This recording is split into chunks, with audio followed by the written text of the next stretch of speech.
हाँ जी भाई साहब, हेलो। ओए, फाइनली फाइनली फाइनली आज हमारा बजट आ गया। बजट 2025। अभी कुछ देर पहले श्रीमती निर्मला सीतारमन जी, जो हमारे देश की फाइनेंस मिनिस्टर है, उन्होंने पेश किया है। अब ये छोटी सी वीडियो मैं आप सभी के लिए बनाने जा रहा हूँ कि टैक्स में क्या क्या अमेंडमेंट्स आई हैं, क्योंकि आपने सुना होगा, न्यूज़ में भी सुना होगा, बट उसका एग्जैक्ट मीनिंग क्या है आपको थोड़ा बहुत आइडिया होना चाहिए, क्योंकि आप प्रोफेशनल्स हो। आपके पेरेंट्स आपसे उम्मीद करते हैं कि आपको थोड़ा बहुत पता हो कि मेजर जो हमारे पर्सनल इनकम टैक्स है उसमें क्या चेंज आया। वैसे टैक्सेशन में काफी सारी अमेंडमेंट्स आई हैं। टीडीएस और टीसीएस के अंदर भी अमेंडमेंट है, डिडक्शन के चैप्टर के अंदर भी अमेंडमेंट है, बट अगेन उसकी डिटेल वीडियो, मतलब पूरा बजट एनालिसिस मोस्ट डिटेल के अंदर मैं आज या कल में डाल दूंगा। अगर किसी को डिटेल में सुनना है तो उस वीडियो को जरूर देख लेना। बट अभी मैं आपको बताने जा रहा हूं कि इनकम टैक्स में किस तरह से फाइनेंस मिनिस्टर ने कहा कि 1,10,000 रुपए का टैक्स बच रहा है जिस पर्सन की इनकम 24-25 लाख रुपए की है। मतलब आपने आई थिंक नए रेट शायद सुने होंगे, नहीं सुने तो बहुत ध्यान से कैलकुलेशन सुनना जो बजट स्पीच के अंदर फाइनेंस मिनिस्टर ने बोली है। ये आपके वीडियो बहुत काम की होने वाली है, हर बच्चे के साथ में शेयर करना, बस ये पर ध्यान दो। अब इधर सुना ध्यान से, मैं कहना क्या चाह रहा हूं। पहली बात तो ये समझो कि जब बजट आता है ना, तो बजट के साथ में मेन आपके 3 डॉक्यूमेंट होते हैं। अब वो 3 डॉक्यूमेंट कौन कौन से होते हैं, तो सबसे पहला डॉक्यूमेंट जो होता है वो आपका बजट स्पीच होता है, जिसको देखकर फाइनेंस मिनिस्टर जो है अपनी बजट पेश करती हैं। तो एक तो बजट स्पीच है आपके सामने। इस बजट स्पीच के अंदर ही उन्होंने वो नए टैक्स रेट बोले हैं, बट इट डजंट मीन कि इनकम टैक्स में वही अमेंडमेंट है, बहुत सारी अमेंडमेंट है। सेकंड फिर आपका दूसरा जो होता है वो आपका होता है memorandum explaining the finance bill. अब memorandum explaining the finance bill का मतलब क्या होता है कि जो भी इनकम टैक्स में गवर्नमेंट चेंजेस लेके आना चाह रही है, उसका रीजन क्या है, उसके लॉजिक्स क्या हैं, भाई गवर्नमेंट ये अमेंडमेंट क्यों करना चाह रही है, तो वो सारी की सारी बातें नॉर्मली मेमोरेंडम के अंदर लिखी होती हैं। अगर आपको रीजन जानना है तो मेमोरेंडम पढ़ना पड़ेगा, एक ये डॉक्यूमेंट होता है। तीसरा फिर आपका निकल के आता है वो होता है फाइनेंस बिल होता है। फाइनेंस बिल का अंदर मतलब जितनी भी एग्जॉस्टिव अमेंडमेंट गवर्नमेंट प्रपोज करने जा रही है, वो सारी की सारी अमेंडमेंट की लिस्ट जो होती है ना, वो आपकी फाइनेंस बिल होती है। पहली बात तो जो आज गवर्नमेंट अमेंडमेंट लेकर आई है वो ऑब्वियस सी बात है, बिल है, पार्लियामेंट के हाउस में जाएगा, प्रेसिडेंट के साइन होंगे, फिर कहीं जाके वो एक्ट बनेगा, और एक्ट बनने के बाद फिर 1 अप्रैल से वो इंडिया में एप्लीकेबल हो जाएगा। बट एक बात मैं दोबारा बोल दूं, ये जिनके भी एग्जाम मई में है, जून में है, सितंबर में है, दिसंबर में है, या जनवरी 26 में है, ये बजट हमारे किसी भी काम का नहीं है, क्योंकि हमारा इंस्टीट्यूट ये बात कहता है कि जिनके भी एग्जाम इस साल में होंगे या जनवरी 26 में होंगे, उनके एग्जाम में फाइनेंस एक्ट 2024 आएगा, ना कि फाइनेंस एक्ट 25 आएगा। तो सारे बच्चे, दिसंबर वाले बच्चे भी या सितंबर वाले बच्चे भी या जनवरी 26 वाले बच्चे भी सुन ले, हमें फाइनेंस एक्ट 24 ही पढ़ना है। मतलब ये वाला बजट तुम्हें प्रैक्टिकल लाइफ में नॉलेज के लिए जरूरी है कि हाँ भाई अमेंडमेंट क्या आई है, कितना टैक्स हमारा बच रहा है, नए स्लैब रेट क्या है, वो प्रैक्टिकल लाइफ के लिए जरूरी है, बट एग्जाम में इंप्लीमेंट मत करना, बस ये पर ध्यान दो। बात मेरी क्लियर है। अब एक बार फटाफट से देखते हैं कि पर्सनल इनकम टैक्स में क्या चेंज आया है। तो पर्सनल इनकम टैक्स में गवर्नमेंट जो चेंज लेकर आई है, मैं आपको दिखा देता हूं। ये देखो जी, यहां से पहली बात तो मैं अमेंडमेंट बता रहा हूं, अगेन बोल रहा हूं डिटेल वीडियो बहुत जल्द लेकर आऊंगा, बट मेन आपको आइडिया हो कि उन्होंने कैसे बोला कि 1,10,000 रुपए की टैक्स की सेविंग हो रही है। अब रिबेट में क्या चेंज आ गया, सेक्शन 87A की रिबेट में। सर हमने न्यूज में सुना कि 12 लाख तक टैक्स जीरो हो गया, तो 12 लाख तक टैक्स जीरो कैसे हो गया। पहली बात, 12 लाख रुपए की कोई एग्जम्पशन लिमिट नहीं है, 12 लाख रुपए का गवर्नमेंट ने स्लैब रेट नहीं इंक्रीज किया, वो 12 लाख रुपए तक कैसे जीरो हो गया, एक बार फटाफट से यहां पे देखो जी। सबसे मेन बात ध्यान देना कि जो अमेंडमेंट गवर्नमेंट ने की है वो न्यू रिजीम के अंदर अमेंडमेंट की है, ओल्ड रिजीम के अंदर कोई अमेंडमेंट नहीं की। मतलब ओल्ड रिजीम अभी भी है, मुझे उम्मीद थी वो ओल्ड रिजीम खत्म कर देंगे, but I think old regime खत्म नहीं हुई, वो अभी भी चल रही है, पुरानी चल रही है, सेम वही चल रही है, कोई भी अमेंडमेंट नहीं है। जो सेक्शन नंबर 115 बीएससी वाली हमारी स्कीम है, जो अमेंडमेंट आई है, उस रिजीम के अंदर आई है। अच्छा, अभी जो हम लेटेस्ट बैच में कर रहे हैं, जिनके भी एग्जाम अभी मई 25 में है, जून 25 में है, सितंबर 25 में है, दिसंबर 25 में है, जनवरी 26 में है, उनके लिए आपने क्या लिमिट पढ़ी है क्लास में? आपने लिमिट ये पढ़ी है कि 3 लाख तक नील, 3 लाख से 7 लाख, 7 लाख से 10 लाख, 10 लाख से 12 लाख, 12 लाख से 15 लाख, 15 लाख से ज्यादा 30%। आपने रेट क्या पढ़े? 5, 10, 15, 20, 20 के बाद सीधा 30, 25% वाला कोई भी रेट एप्लीकेबल नहीं है। बट अब इन्होंने यहां पे अमेंडमेंट कर दी है। अब देखो नए स्लैब रेट क्या निकल के आ गए। नए स्लैब रेट ये निकल के आ रहे हैं कि पहले 4 लाख तक पे टैक्स हो गया जीरो, उसके बाद 4 लाख से 8 लाख 5%, फिर 8 से 12 10%, 12 से 16 15%, 16 से 20 20%, फिर 20 से 24 25%, और अगर 24 लाख से ऊपर इनकम होगी फिर कहीं जाके 30% टैक्स लगेगा। इट मीन आप समझ पा रहे हो, इट मीन गवर्नमेंट कहना चाह रही है पहले क्या था 15 लाख के बाद 30% था, अब 24 लाख के बाद 30% लगेगा जी। अब उससे कितनी टैक्स की सेविंग हो रही है, अभी सिंपल कैलकुलेट कर लेते हैं जी। अब एक बात मेरे को सोच के बताओ, मान लेते हैं एक पर्सन की इनकम 25 लाख रुपए की साल की है, सिंपल एग्जांपल लेते हैं कि एक पर्सन की इनकम 25 लाख रुपए कमा रहा है वो साल के।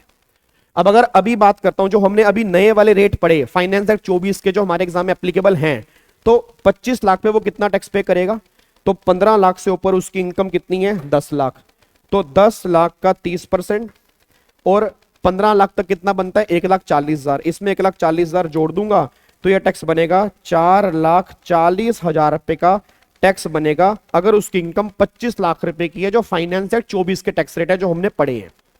बट अगर मैं इस स्लैब रेट को लगाता हूं तो कितना टैक्स बनेगा जी, पहले 4 लाख तक तो नील, अगले 4 लाख का 5% 20,000 रुपए यहां पे बनेगा, फिर अगले 4 लाख का 10% 40,000 रुपए यहां पे बनेगा, फिर अगले 4 लाख का 15% 60,000 रुपए यहां पर बनेगा, अगले 4 लाख का 20% 80,000 रुपए यहां पर बनेगा, अगले 4 लाख का 25% 1 लाख रुपए यहां पर बनेगा, और 24 लाख से ऊपर कितनी इनकम है 1 लाख, उसका 30% तो 30,000 रुपए का यहां पर बनेगा। तो अगर मैं कैलकुलेट करूंगा तो टैक्स कितना बन गया 20,000 प्लस में 40,000 प्लस में 60,000 प्लस में 80,000 प्लस में 1 लाख और प्लस में यहां पर बनेगा 30,000। तो अगर मैं चेक करता हूं 3,30,000 रुपए का टैक्स मेरा निकल के आ रहा है। अब 3,30,000 रुपए का ये आ रहा है, 4,40,000 रुपए का वो आ रहा है, तो अगर मैं माइनस करता हूं आप चेक करो 1,10,000 रुपए की टैक्स की सेविंग हो रही है। और यही फाइनेंस मिनिस्टर ने बोला अभी बजट स्पीच के अंदर, कई बच्चों को समझ नहीं आया कि वो 1,10,000 रुपए की सेविंग कैसे हो रही है। तो यही कहना चाह रहे हैं कि जो तुम अभी टैक्स पे कर रहे हो 25 लाख पर, उसमें 4,40 है और अब बनेगा 3,30, तो 1,10,000 रुपए की टैक्स की सेविंग हो रही है। तो आप चेक करो, देखो फाइनेंस मिनिस्टर ने बोला भी है कि जिसकी इनकम 25 लाख रुपए की है वो बेनिफिट लेगा 1,10,000 रुपए के टैक्स का। तो ये बेनिफिट मिल गया पूरे के पूरे ऑल ओवर इंडिया उन लोगों को जो 25 लाख रुपए की इनकम एक साल की कमा रहे हैं। अच्छा खासा बेनिफिट है, सुनने में अच्छा लग रहा है, बच्चा कह रहा है ओ माय गॉड कितना बढ़िया बेनिफिट है। बट मैंने कहा ना बहुत सारी अमेंडमेंट है सर, ठीक है, बट हाँ आपको देखने में ये बिल्कुल बहुत अच्छा लग रहा है और एक्चुअल में भी अच्छा है। इस बात पे अप्रिशिएट करना चाहिए कि हमारा 1,10,000 रुपए का टैक्स बच रहा है अगर किसी की इनकम 25 लाख रुपए की है। अगर वो नॉर्मल इनकम कमा रहा है, स्पेशल इनकम नहीं कमा रहा, क्योंकि स्पेशल इनकम में स्पेशल रेट है, अगर वो नॉर्मल इनकम कमा रहा है तो भाई 1,10,000 रुपए के टैक्स की सेविंग हो रही है, बस ये पर ध्यान दो। फिर एक बच्चा कह रहा है सर पापा ये बात कह रहे हैं कि हमने ये भी सुना कि 12 लाख रुपए तक की इनकम पे टैक्स जीरो हो गया। भाई 12 लाख रुपए की इनकम पे टैक्स जीरो हो गया, तो वो जो कई न्यूज चैनल वाले हैं वो कह रहे हैं कि 12 लाख रुपए तक एग्जम्पशन लिमिट हो गई तो 12 लाख तक नील हो गया। तो एग्जम्पशन लिमिट तो आपने बोला है 4 लाख है, तो यहां 12 लाख रुपए की नहीं है, आंसर इज नो। अब तुम तो पढ़े लिखे हो, तुम तो इंटेलिजेंट हो, तुम तो समझ सकते हो कि वो कहना क्या चाह रहे हैं। वो ये कहना चाह रहे हैं कि जो 7 लाख रुपए तक रिबेट मिलती थी वहां 12 लाख रुपए की लिमिट आ चुकी है।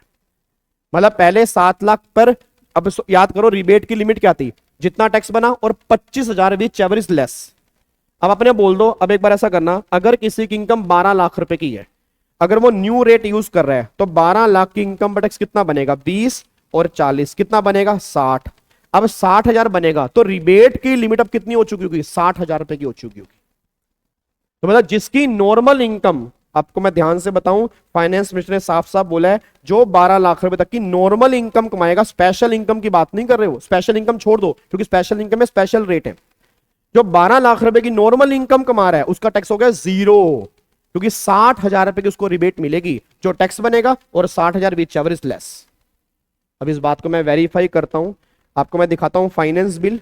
अब इस फाइनेंस बिल में देखो इन्होंने सेक्शन 87A को भी अमेंड करने की बात बोली है। देखो जी आप चेक करना सेक्शन नंबर 87A, ये जो हम 87A रिबेट का पढ़ते थे, अभी तक यहाँ पे क्या लिमिट थी देखो 700,000 7 लाख, अब हो गया 1200,000 12 लाख रुपए की होगी, वही बात होगी 7 लाख की लिमिट कितनी होगी 12 लाख रुपए।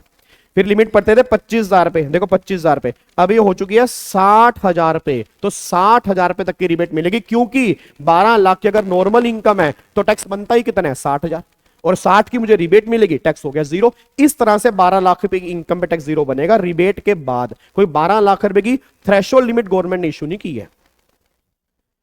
क्या बात समझ में आ रही है? तो अच्छा अगर इनकम 12 लाख से ज्यादा है, जैसे 7 लाख से ज्यादा थी तो रिबेट मिलती थी 7 लाख से ऊपर भी, अगर इनकम 12 से ज्यादा है तो भी आपको अभी भी रिबेट मिलेगी, जहां तक आपका टैक्स ज्यादा होगा वहां तक आपको रिबेट मिलेगी। ये पर्सनल इनकम टैक्स में चेंज आए हैं, आई होप आपको समझ में आ गया होगा।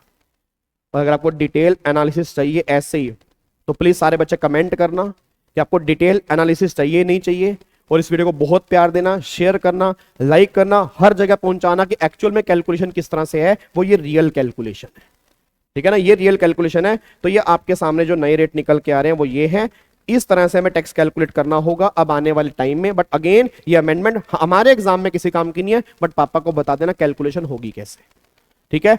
आप अगर मार्क के चलोगे 24 लाख तक, अब 24 लाख तक कितना टैक्स बनता है, 1,80,000, अगर मैं 24 लाख तक निकालता हूं 20,000, 40,000, 60,000, 80,000 और 1 लाख, तो 3 लाख रुपए का टैक्स बनता है 24 लाख रुपए की इनकम के ऊपर अप्रोक्सीमेट 3 लाख रुपए का टैक्स बनता है। तो 24 से ऊपर वाली इनकम में 30% और 24 लाख तक फिक्स हो गया 3 लाख रुपए। जैसे तुम पहले पढ़ते थे 15 लाख तक 1,40,000, उसके बाद 30%, अब 24 लाख तक कितना हो गया 3 लाख, 24 लाख के बाद कितना हो गया 30% हो गया, अकॉर्डिंग टैक्स कैलकुलेट कर लो जी। क्या बात समझ में आ रही है जी? तो ये छोटी सी अमेंडमेंट आपकी रिबेट और पर्सनल इनकम टैक्स में निकल के आई है, आई होप आपको समझ में आ गया होगा। समझ में आ गया तो लाइक ठोको, शेयर करो, कमेंट करो, और बहुत जल्दी आपके सामने फिर मैं ऐसे आऊंगा पूरा बजट का एनालिसिस लेके। बट अगेन ये हमारे एग्जाम में किसी काम का नहीं है, नॉलेज लेते चलो, नॉलेज होनी बहुत जरूरी है। हम प्रोफेशनल डिग्री लेने वाले हैं, हमें लोगों को कंसल्ट करना है, तो इस बारे में आइडिया होना बहुत जरूरी है, बस ये पर ध्यान दो। Thank you so much, Jai Hind, God bless you, love you all, bye bye.